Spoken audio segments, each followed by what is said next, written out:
Picture the USSR in a downward spiral, headed for collapse. After the death of Joseph Stalin, the Soviet Union was plagued by leaders who were either unwilling or unable to reform failed economic and political policies. This was until Mikhail Gorbachev. In 1986, Mikhail Gorbachev took power in the Communist Party and therefore the Soviet Union.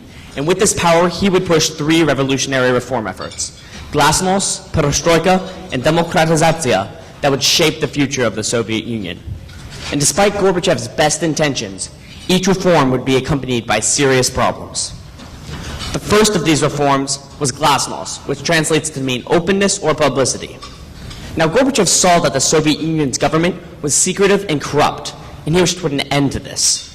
The way Glasnost would accomplish this would be by first introducing a degree of openness or transparency to the Soviet government, and secondly, by giving the press the new freedom to criticize and question government actions.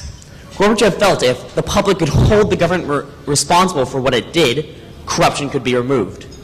But unfortunately for Gorbachev, Glasnost backfired.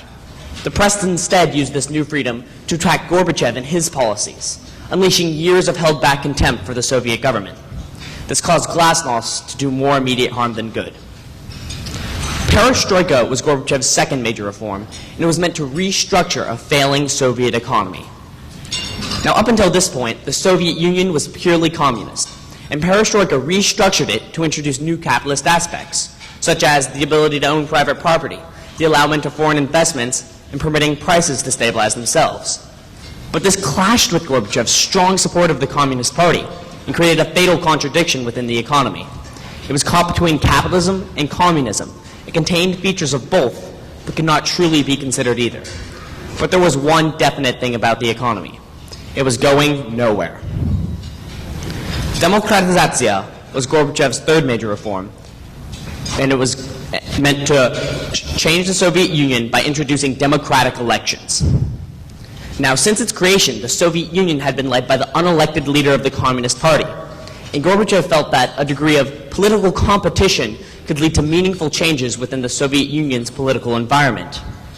Demokratizatsiya allowed for the Communist Party to maintain its monopoly on political power while simultaneously introducing multi-candidate elections for the Soviet Union's presidency from within the Communist Party. But Demokratizatsiya, like Gorbachev's other reforms, turned against him and the Communist Party. Multi-candidate elections led to the public demanding for multi-party elections, which Gorbachev was forced to reluctantly allow. And ultimately, Demokratizatsiya led to the removal of absolute communist power, making it yet another disappointment for Mikhail Gorbachev.